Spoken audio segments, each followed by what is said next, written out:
Hello. Hello. How are you? I'm good. So your name is? My name is Norbert Masumbuko. Okay. I'm a student of IERCA Okay. in civil engineering. Okay. So Norbert, ukunda technology? Yeah, technology ndayikunda cyane. Kandi niba ntibeshye nabonye ukoresha na iPhone. Yeah, nkoresha iPhone ariko ni 7 nshaka yisumbuye. Yego. So ni karibu muri iFix. Murakoze cyane. So uriyumva ute kuba waje muri iFix guhatanira ibihembo? Ni byiza cyane. Narabibonye abandi bari kuza mukabaza ibibazo bijyanye no kuri Apple. Yego. Numva nanjye naza mukambaza. Yego. Hagira icyo mbasha gutsindira kimwe muri byo. Ni karibu rwose. Murakoze Norbert, none se mu bintu dutanga hari akagakadi. Akangaka tugaha umuntu uvuze uti ngewe nta iPhone nkeneye, nta bihumbi 100 nkeneye, nta iPad nkeneye, ahubwo munyemerere ngenza ibikoresho byanjye mfite mu binkorera umwaka wose. Nta n'igiceri cya 5 mu nyaka. So urahitamo kano gakadi. Cyangwa se hari iPhone hano. iPhone 11. Kavuga uti ngewe nakitwarira ka iPhone. Haho ibyo bidahagije ushobora kuvuga uti ngewe ndatwara iPad. Yewe ibyo ngibyo bidahagije tuguhana amafaranga ukabona ka message k'ibihumbi 100 mu gihe uvuga uti ngewe ndashaka kwitwarira ubwo burare nyine nikomereza. So muri ibyo byose urahitamo iki? Ndafata telefone nta kibazo. Urahitamo telefone? Yego. Ko mbona amahitamo akubanye menshi. Ibi bintu byose ni byiza. Apple ntabwo igiye ikora ibintu bibi pe. Yego. Ni byiza ariko kamfata telefone. Urafata telefone. Kuko ngiye guhitamo nahitamo byose. Yego. So Norbert, mbere yuko dutangira ni iki ukundira telefone za iPhone? Telefone za iPhone ikintu cya mbere nzikundira zifotora neza. Yego. Icyo nicyo kintu cya mbere.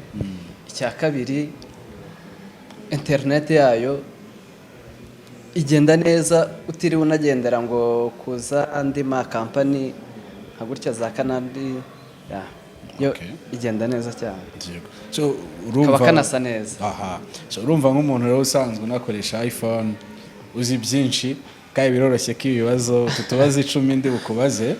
Kare byinshi cyane. Uyu munsi tugiye kubona ubuntu utahaniye telefone cyangwa se ibyo bihumbi 100. Nta kibazo. Turagerageza. Dutangire? Twatangira. So Norbert, tutaratangira ho gato umuntu afite iminota ingahe yo gusubiza? Wow, ikibazo cyiza. Ikibazo kiba gifite amasegonda 30. Ni makeya? Ni make. Tuguha umunota nta kibazo. Turawuguhaye. Gusa ntiwemerewe kureba muri telefone cyangwa se kuba wacitinga mu bundi buryo.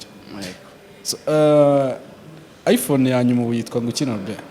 iPhone ya nyuma yitwa iPhone 16 Pro Max. Wow, very good. Amanota 2 yawe urayabonye. Aha. Twagiye. So Norbert, browser ufite muri iPhone yitwa ngo ki? Browser uri kumva icyo ari cyo? So tuvuge urabona kuri ujya kuri internet.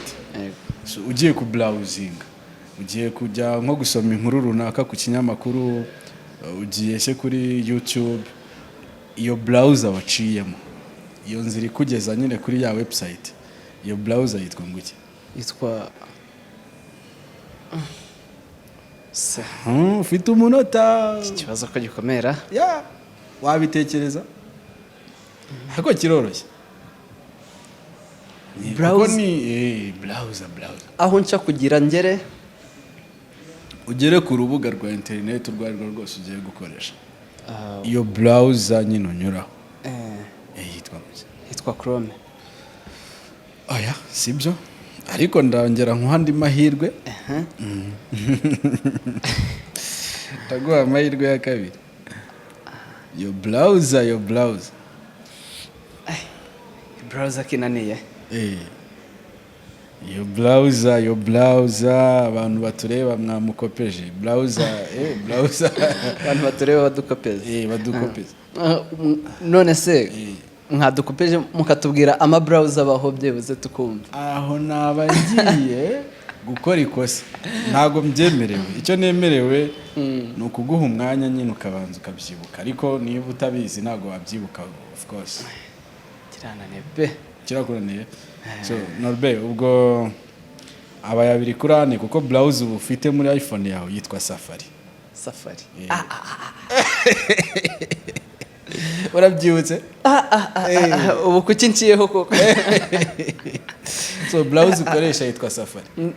Urabyibutse? Ndabyibutse. Yego.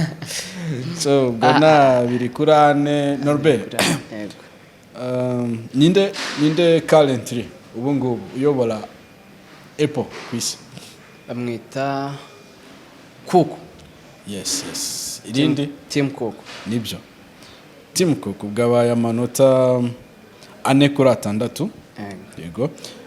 Norbert, ninde wazanye igitekerezo cyo gukora uruganda rwitwa Apple? Bamwita Steve Jobs. Sibyo. Nari mbizi ko ari byo uri buvuge. Ariko sibyo. Wazanye igitekerezo? Apana umuyobozi nyine wa mbere. Navuze wazanye igitekerezo cyo gukora Apple. Ni Stephen Slay. Uracyafite amasegonda? Apo ngabo nzi kuko Stephen Jobs niwe owner wa Apple. Yego. Umuntu batangiranye ndumva ari uwo nguwo. Yitwa Steve Zodiac. Zodiac. N'ubwa mbere umwumvise? Oya ntabwo ari ubwa mbere. Uwo niwe wazanye igitekerezo. Ati dukore nyine. So ubwo ufite angahe? Steve ariko nari namuvuze. Navuze Steve. Wavuze Steve ariko hari babiri. Hari Steve Jobs, hari na Steve Zodiac. So ubwo urumva umaze kugira angahe? 3 kuri 4 ku 8. Yego. So Apple yatangiye gukora mu buhe mwaka? Apple umwaka Apple itangira gukora. Yego. Umwaka w'ibihumbi 2007. Uruganda nibwo rwatangiye gukora. Donc nyine urwo ruganda nyine rutangira gukora.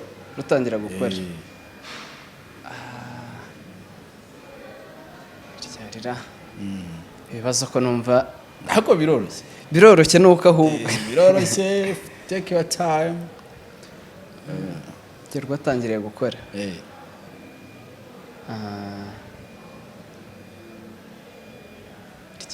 Ryari. Amasegonda yawe hasigaye nk'icumi. 8. Nabyo sibyo. 6/7.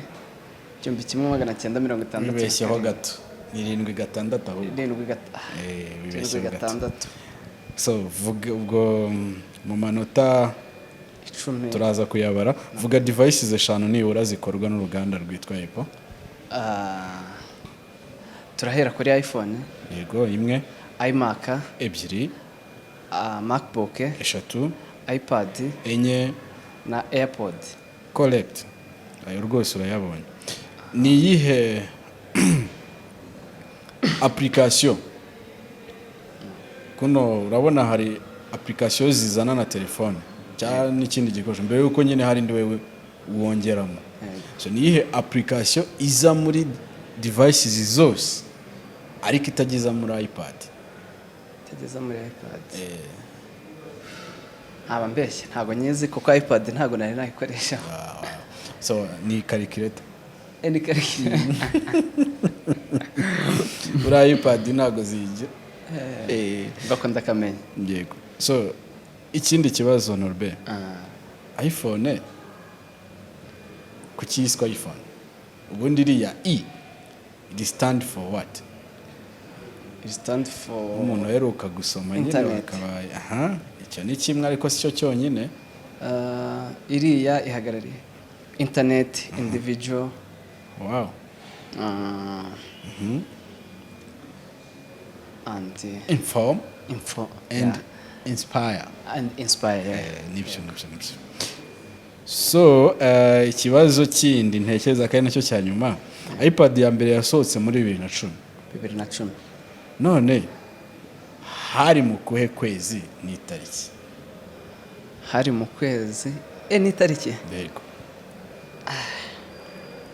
Hari mu kwezi kwa 9. Andi mahirwe.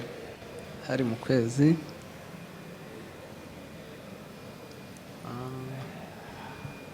kwa 10. Oya, andi ya nyuma. Ayanyuma. Hari mu kwezi kwa kagahera. Hari mu kwezi kwa 8. Kwa 4. Kwa 4. Ku itariki 3. Tariki 3 z'ukwezi kwa 4 nibwo iPad ya mbere yagiye hanze.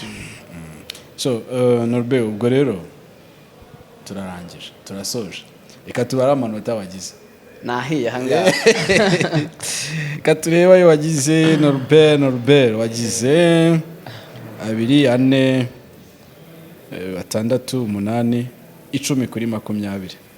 So urumva uguye hehe? Kimwe cya kabiri. Kubera ko rero gahunda yo kugira ngo tware kimwe nyine muri ibi bikoresho birabizi kuba wadupfutse. Ubwo iyo utadupfutse tugukubita agatike ukitahira. Reka ndebe niba agatike kari hafi, ubundi uzongera ugaruke ubutaha. Hari ahantu mu Rwanda bategesha amafaranga aruta aya ngaya? Cyari kugira Rusizi. Ariko ntabwo ariho waturutse. Niba ariho waturutse ubwo urakomaho. Aya ngaya rwose aranyuze. So wakoze cyane kwitabira gahunda yacu, kandi wemerewe n'ubutaha kugaruka. Nemerewe kugaruka hatavuze ngo nyuma y'igihe kingana iki? Of course hari terms, ariko donc inzira wanyuzemo ngo yandikisha uzahamagare bazagusobanurira. Wemerewe kuza inshuro 3 niyo wafairinze ukongera ugatrayinga. So ni karibu rero. Murakoze cyane. Ubwo naho ubutaha. Merci beaucoup. Sasa.